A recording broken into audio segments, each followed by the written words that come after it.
Welcome to Business Innovators Radio, featuring industry influencers and trendsetters sharing proven strategies to help you build a better life right now.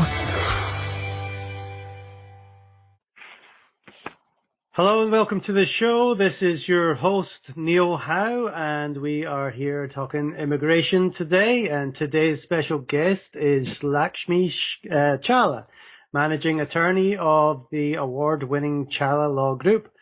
She doesn't just process papers, but she provides solutions-directed strategies so her clients can meet their immigration objectives. The Challa Law Group has 3 offices, including 1 overseas. Her staff are multilingual and have over 20 years of experience in immigration. The Challa Law firm has also committed to providing a voice to those who do not have a voice through their immigration pro bono practice, helping victims of domestic violence and children who have been trafficked into the U.S. She has worked alongside Department of State and Department of Commerce officials, facilitating investment in the U.S. She was recently lauded as YWCA's Outstanding Woman of the Year in Business. Welcome to the show, Lakshmi. Well, thank you, Neil. Thank you for having me. Well, I'd like to get right into it and find out a little bit more about your business, but specifically who you help. Who is that ideal client that you really like to help? Well, we are, the focus of our practice is really business immigration. I've, like I said, been in the realm for about 20 years, and I had an interest in immigration while I was in law school, not only because of my background. My grandfather came here in the 40s and went to the University of Minnesota, and then my dad came here in the 60s and went to the University of North Carolina. Now, you have an interesting name. Where is that from? Where did your grandfather and your dad come from? Challa is, my family's originally from India. Okay. And I was born there because before my dad went to the University of North Carolina, he got my mom pregnant. And then, so I came here when I was 3 and, effectively grew up in the United States.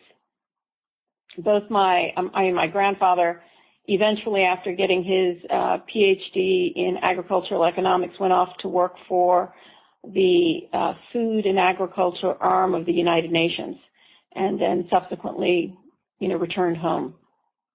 But, I had seen personally through through families and others, folks going through the immigration process, and, over the vast number of years, the landscape has changed tremendously. And that's clearly evidenced by the recent discussions for the presidential campaign, how immigration has been front and center in the discussions and debates.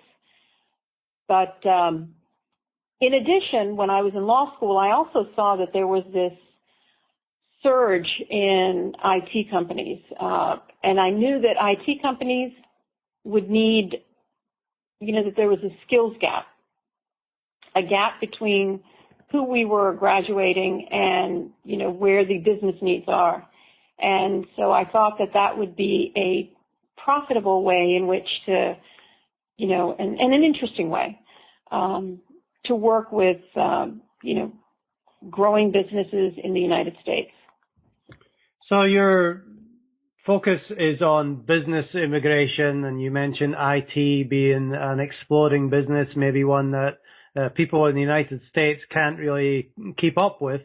So let me know some of the issues that come along with that. There's companies from outside the United States that are trying to get workers or start companies in the U.S. Either you have situations where, you've got international companies that are looking to expand into the U.S. So sometimes they need to bring their key employees here. Or you have U.S. companies that have maybe a global presence and are trying to, fill some very specific and unique skills. I think the biggest misconception people have about immigration is that we are displacing U.S. workers with low by paying lower wages to foreign nationals. And if you understand the mechanics of how a lot of these processes work, there are very strong protections against that. And companies have to go through, aside from, lawyer fees, there are a lot of fees that they have to be paid out in order to bring someone in from overseas. So they wouldn't do that necessarily if they were just looking for cheap labor, because it can be arduous. And once they're here, they're, in many of the immigration processes, they have to certify that they're paying them a certain wage. And, for example, H-1B, which, there's 85,000 of those allotted per year. We just finished, the big filings are in April. So H-1B is a temporary non-immigrant visa that's valid for 6 years, and it's the one used by most professionals, IT professionals, doctors, researchers, so forth, because the minimum requirement for that is the job has to be one that normally requires a bachelor's degree. So they're very specific as to who can be eligible for an H-1B. Well, the H-1B fees, if you are an employer with more than 25 employees, there is something called an employer fee that employers must pay, which is $1,500. That $1,500 is then used to foster STEM education in the United States. So there are a number of grants that have been given trying to promote STEM education because of the funds received from the H-1B program. Another element that most people don't know is there's a $500 fraud fee that companies must pay. And that fraud fee is used to increase, enforcement, which has been a big deal with the Obama administration. So site visits are conducted all the time by immigration officials to ensure the representations that are made in the petition are accurate. Right. There's definitely a misconception there when, people look at immigration and say, well, people are coming into the country and taking all our jobs. But, like you said, from personal experience, I came over here, went to university and came out and I needed a job. I needed a H-1B visa as a school teacher. During that time, there was an actual shortage of teachers in my position, but after 3 or 4 years, there was no longer a shortage. And, basically they said, well, sorry, I can't renew your contract because we have Americans that are able to fill that position. So it's really filling positions that need filled that, an American citizen cannot do. Correct. And, the other thing is, the other side to that coin is, when I was talking about companies looking to invest, I'll tell you a really neat story about a company. The next set of, surgence of investments, companies are no longer, when you think of a company that's looking to expand in the U.S., many years ago you would think of a huge multinational company. Now we have all become a global economy. So the size of the companies is not that big initially, but, they can have large impacts, especially in the realm of technology. So there was this company that provided very specific proprietary applications to smartphones. And because of, concerns about, transmission of information and IP protections mostly, intellectual property protections, which are better of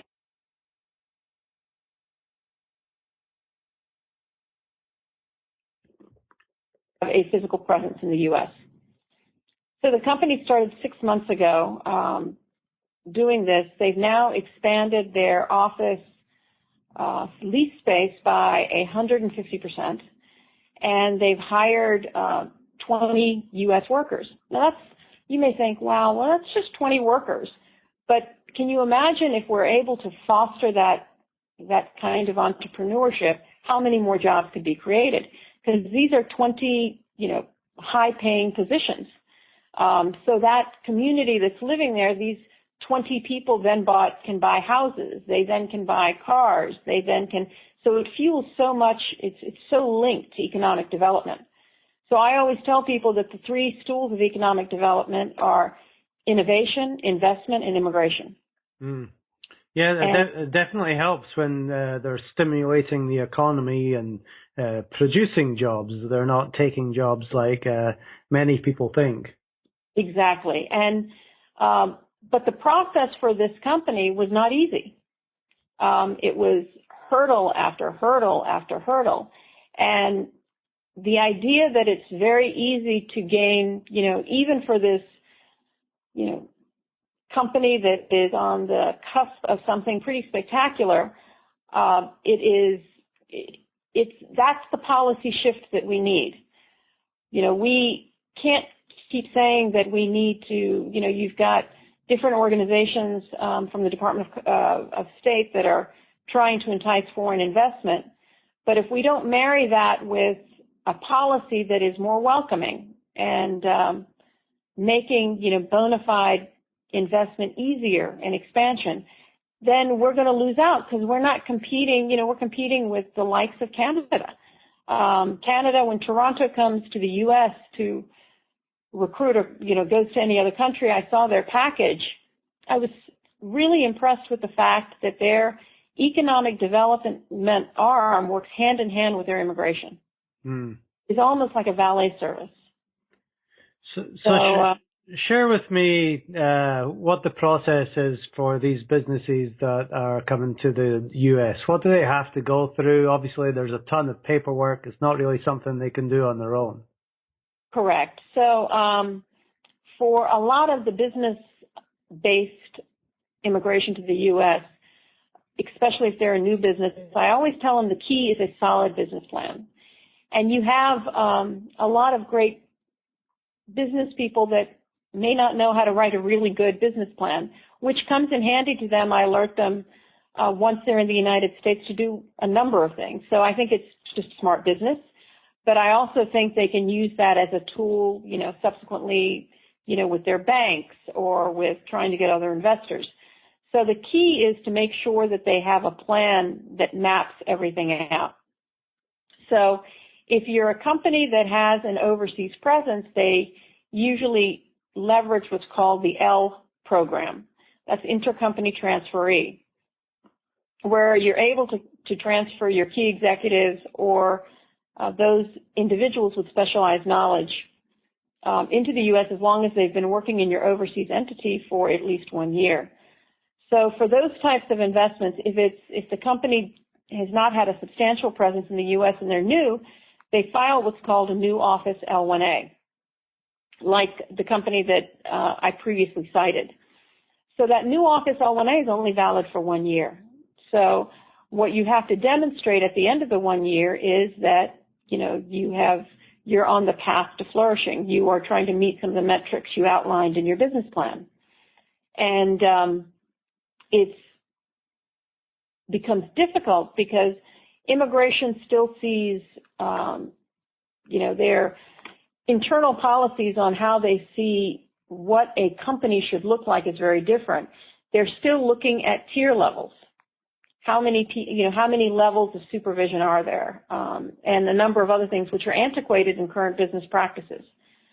So it becomes a real challenge to explain to them that, right now the business structure is you don't have multiple tier levels. You may have one or two, and that the companies don't have to be super large to have that global presence.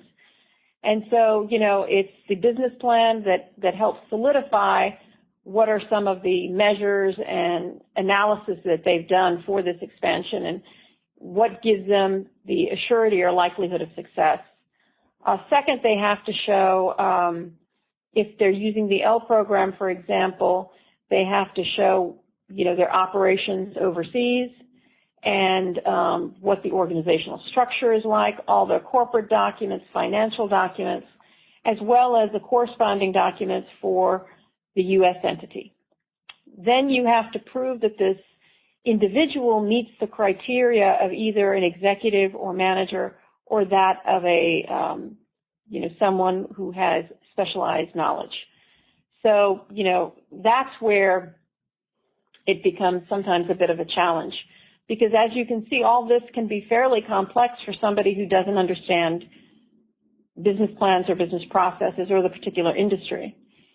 And if you're dealing with specialized knowledge, which has been an area where there has been a lot of, unfavorable decisions by immigration, to the point that last year President Obama had to issue a new set of, through President Obama's administration, the USCIS issued some additional guidance as to how one should review specialized knowledge. So the challenge becomes that although, you have the regulations, you have this wonderful guidance that's provided, largely there's a tremendous amount of discretion by the USCIS. So the company would first file with the USCIS in the U.S. for most, for the L1 process, and then once that's approved, they then have to go to the consulate in their home country if they're overseas and apply for a visa. The visa is the entry permit. The approval gives you the ability to apply for that visa. So there are really two levels of review before you can come to the United States. And then once you're here, it's only granted for 1 year, so they have to file for an extension, and that they know may or may not be granted. Now remember, if you're a business starting out and there is that uncertainty in 1 year that you're going to ramp up. I mean, I'm a business owner. I know that sometimes that it can take more than that for you to really produce results. But nevertheless, those are some of the challenges. Is that the adjudications there's a tremendous amount of discretion in the hands of the USCIS and the consular officers. So understanding what the landscape is, and by that I mean you have to really be in tune to understanding what the current adjudications are, what the decisions that are going down the pipeline, and make sure you structure your petitions in a way that meets those unwritten rules of review that the adjudicators are currently undertaking. Right. It's definitely a lot of power in the hands of the immigration officers. So however you can devise that plan, and I guess every business is different. They will all have their unique needs, and I guess there's more of a consultation on your part to share the best way to get that. Right. And I think one of the ways I think that I've been told that we are fairly unique is that I never try to find a one-size-fits-all. I think what you have to look at is what are the long-term goals. So I was representing a large credit card company, and they were just using one process for to meet their immigration needs.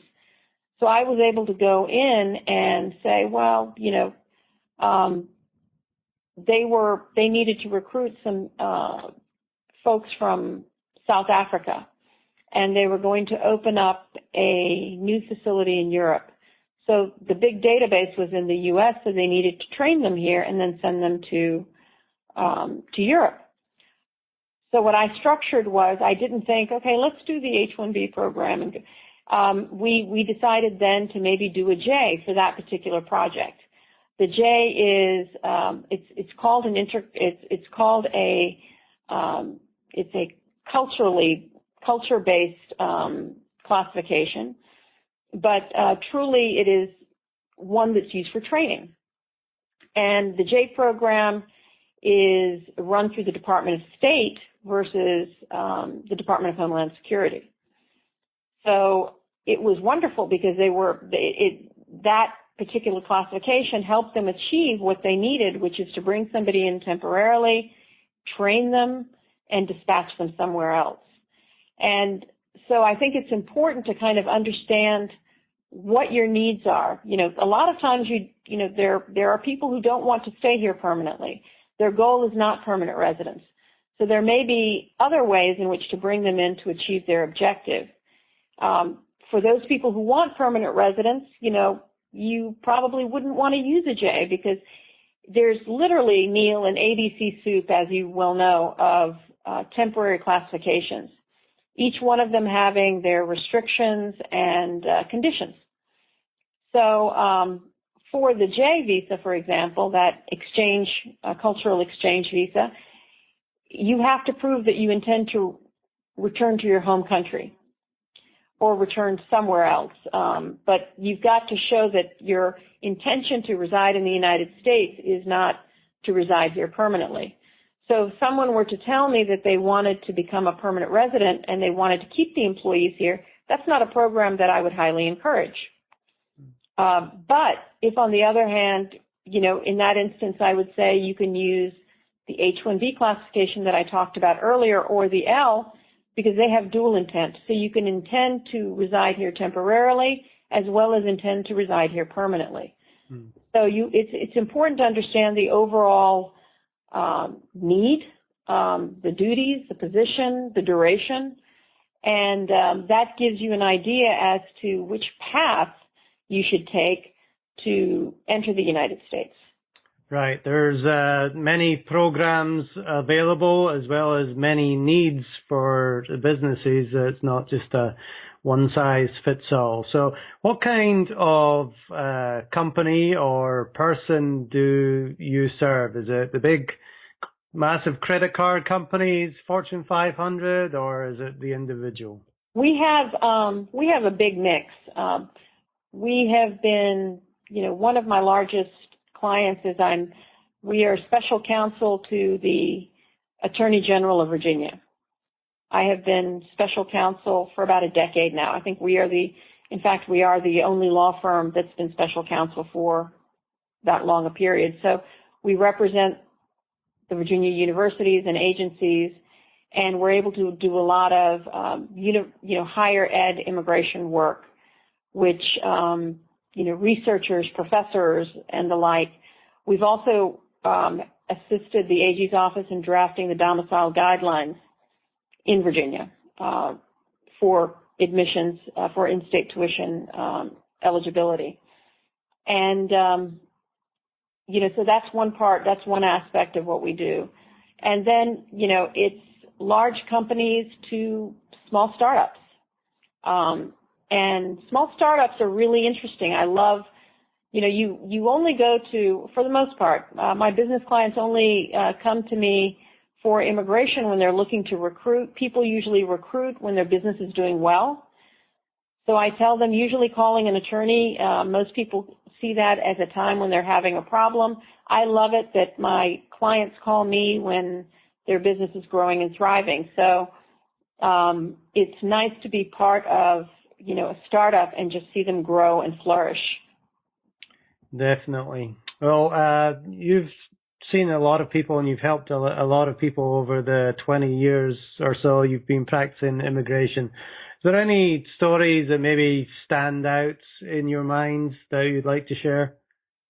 Well, there are a couple, but one that really comes to mind that there was a gentleman that came to see me with somewhat of a learning disability. He came in with his sister.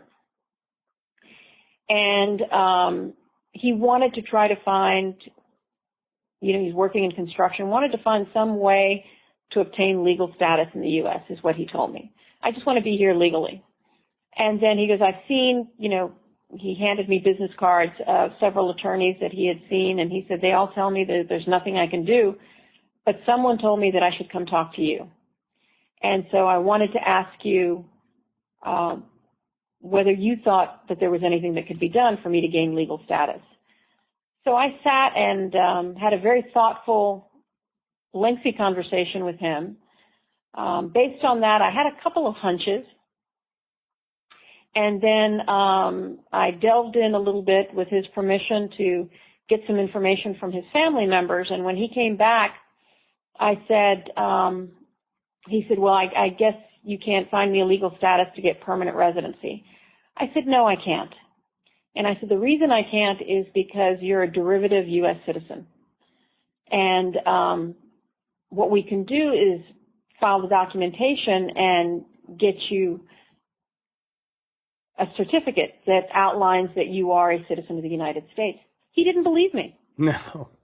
He was like, no, I just wanted legal stuff. There's no way. Everyone told me. And I always think that it's not because I think that I'm smarter or sharper or those other attorneys didn't know about the derivative track. I think they just didn't listen to his story. Right, and that's extremely important, is dealing with each case differently. You're dealing with an individual. You're not just looking at the immigration code and what can be done from a legal standpoint. You've got to look at the story, just like you said. Yes, and it just, and the other one that comes to mind is this older gentleman. He was a permanent resident, and he was working as a hotel manager in a very small hotel. And sometimes in hotels you have long-term residents, as you know. And one of these long-term residents hadn't paid their bill in a while, and so it was incumbent on him to try to get them to pay their bill or to leave. They didn't like that, so instead what they did was they claimed that he had assaulted their daughter. Mm. Later it shed to light that he never was even in a room with their daughter and never did anything. He went to court and then didn't realize what was going on. The judge post settlement changed the ruling from a simple assault to a sexual assault. And the attorney that was representing him was, didn't realize the consequences of that, didn't really even inform his client what had taken place. And so the client several years later goes to obtain citizenship. He's like in his 70s, late 70s now. When he's going to obtain citizenship, sexual assault is pretty serious. So they handcuffed him and sent him on his way back home. And, after he met certain requirements, what we did was we were trying to get that overturned.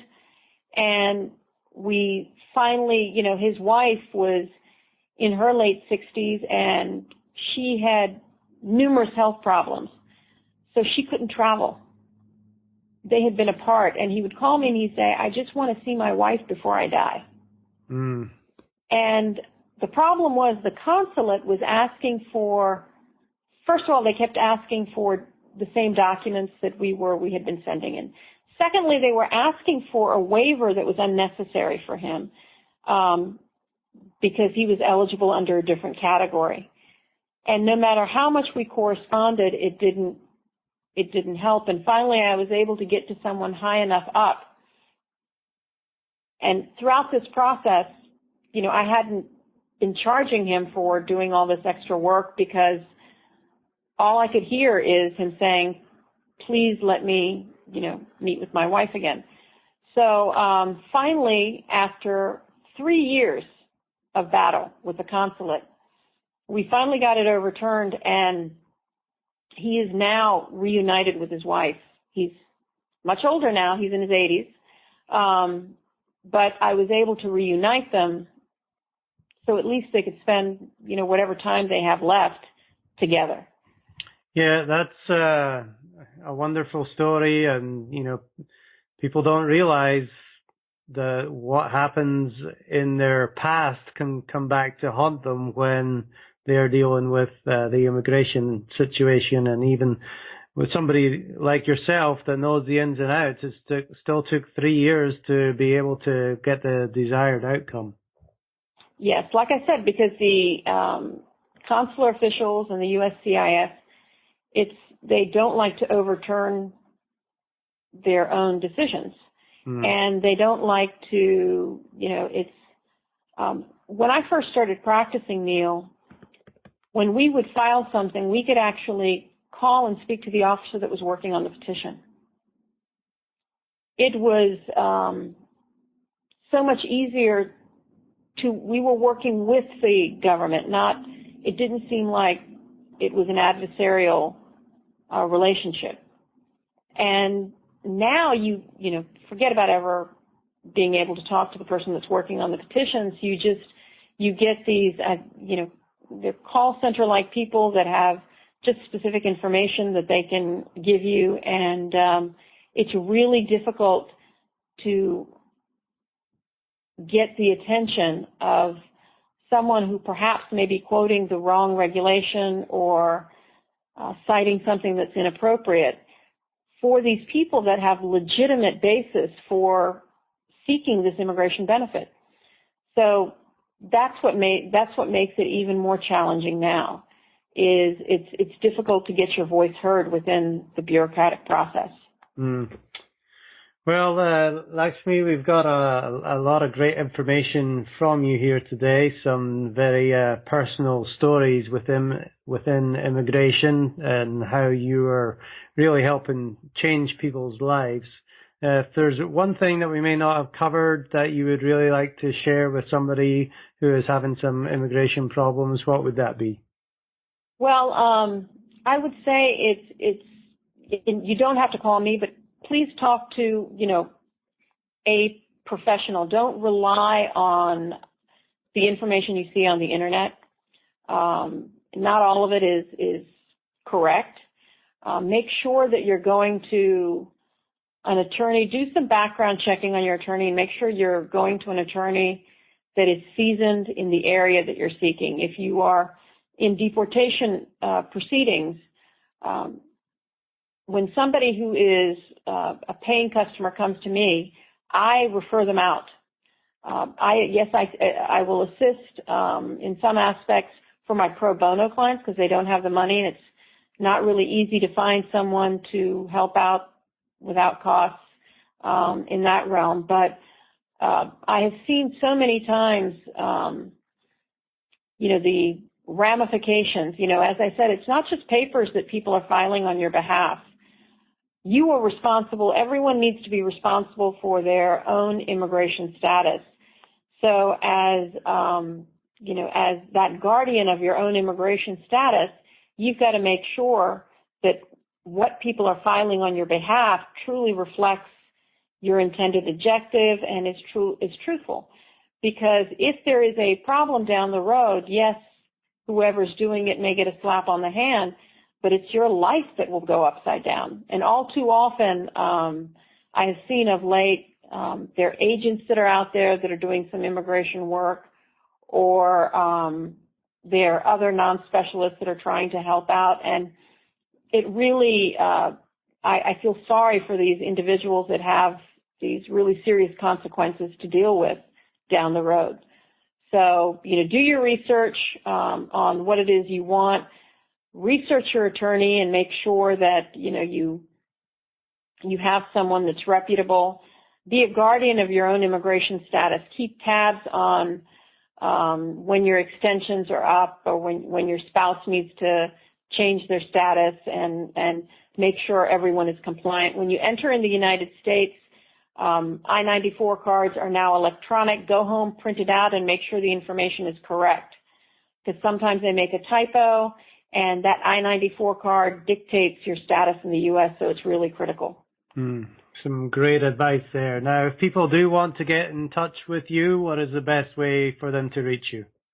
They can shoot us an email at info@challalaw.com, info@CHALLALAW.com.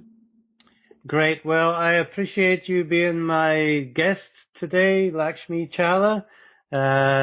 Some wonderful information that you have shared, making sure that people specifically use the advice of an immigration attorney rather than trying to do it themselves is probably the key point there, because there's so many things that are changing all the time.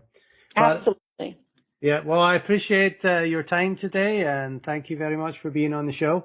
Well, thank you, Neil, and you are clearly evidence of the wonderful benefits that, immigrants are providing to the United States. You came in and you're doing such great service and such great work, and that's what we want to foster. Excellent. Well, thank you very much. And to our listening audience, if you like what you hear, please hit that like button and share, and we will see you next time on the show. Thanks for listening to Business Innovators Radio. To hear all episodes featuring leading industry influencers and trendsetters, visit us online at businessinnovatorsradio.com today.